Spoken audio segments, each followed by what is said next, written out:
특허청장에게 질의하겠습니다. 예.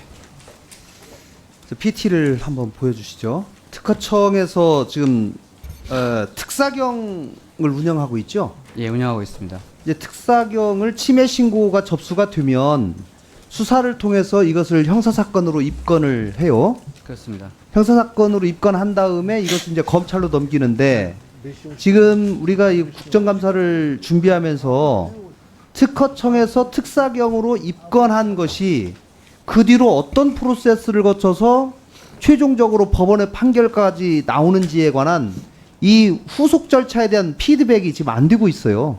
예, 그렇습니다. 제가 이거를 좀 지적하려고 그래서 지금 통계조차도 법원에서 나온 처분 건수만 나와요.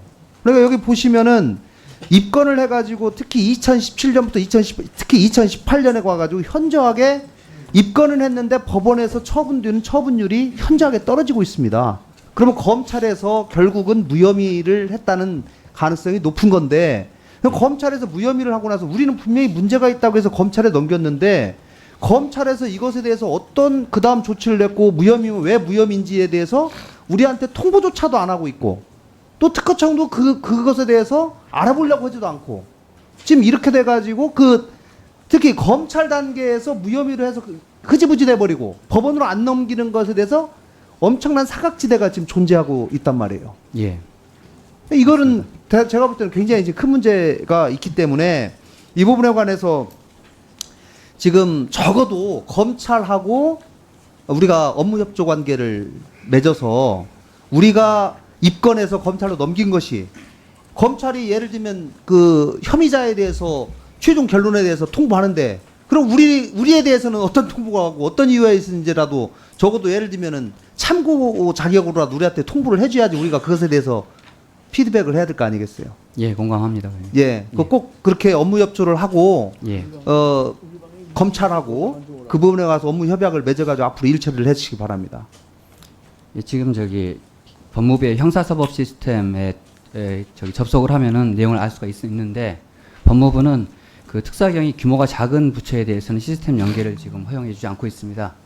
이 특허청 특사경이 작다 보니까 이런 일이 생기고 있는데 협의를 통해서 우리도 이 정보망을 이용해서 우리가 기소까지 보냈던 것들이 제대로 처리되고 있는지를 확인하도록 노력해보겠습니다. 그리고 가능하면 제가 볼 때는 우리가 입건한 사람들이 검찰의 수사에 예를 들면 조사도 하고 고발인 조사 자격 이렇게 하고 실제로 조사에도 참여를 해서 우리의 이 실질적인 효과성을 높이는 방안도 강구를 해주시기 바랍니다. 그렇게 하겠습니다. 예. 자, 산자부 장관에게 질의하겠습니다. 네. 대규모 점포 상권 분석이라고 하는 것이 이게 지금 최근에 이 개선안을 발표를 했더라고요. 네, 그렇습니다. 알고 계시죠? 예, 예. 그 보시면은 종전에는 작성 범위도 확대를 하고 작성 방법도 그동안 정량 평가만 하다가 정량 정성 이런 식으로 하여간 제대로 바뀌긴 했어요. 네, 그렇습니다. 그런데 이 PT 보시면 개선안에 대해서 발표를 2019년 2월 27일에 했고 발효 시점을 9월 30일 날 했습니다. 하다 보니까 이제 약 3개월 정도의 발효 시점까지의 기간이 있는데 이 기간 동안에 등록만 하면 발효 시점 이전에 등록하면 이 새로운 규정을 적용하지 않는 것으로 부칙을 해놨어요.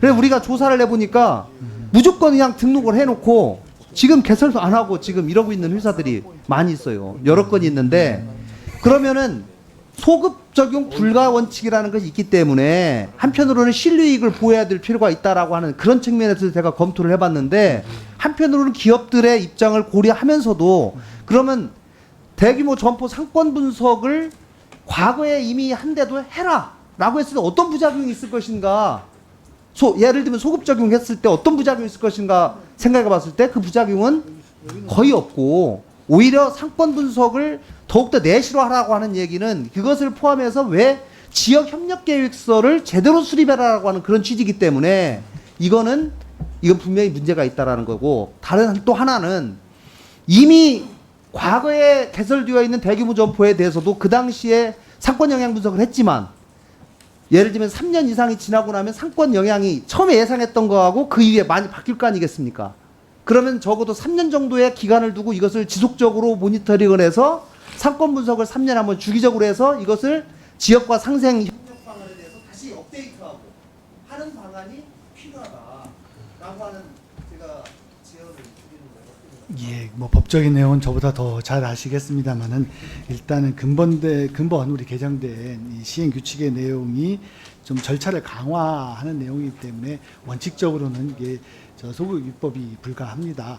그렇기 때문에 이제 저희들이 일단은 그 소급 조항은 곤란하다고 생각하고 있는데 그렇기 때문에 그러나 이 사실 이 제도의 본래의 취지를 보다 더 잘 적용시키기 위한 내용들이거든요.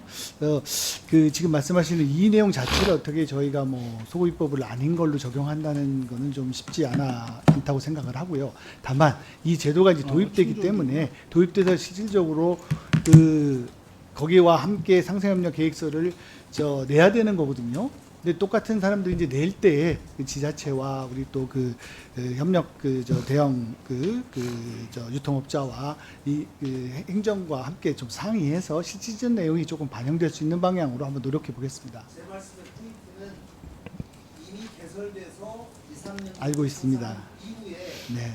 그거를 과거에 최초에 분석했던 그것이 어떻게 되고 있는지를 피드백하는 절차가 필요하다는 얘기예요. 알고 있습니다. 이제 근데 아시는 것처럼 이제 그게 소급입법의 성격을 갖고 있기 때문에 그 소급 규정이라서 현실적으로 그렇게 적용을 시키기는 어려워서 이제 실질적으로 그 사람들 영업 개시를 하려면 지금 현재처럼 이렇게 바뀌어진 환경이 있지 않겠습니까? 그래서 그런 것들을 어떻게 함께 할 수 있는지를 좀 지자체와 그 대형 유통업체와 함께 어떤 식의 그 방법이 있을지 찾아보는 노력을 하겠습니다.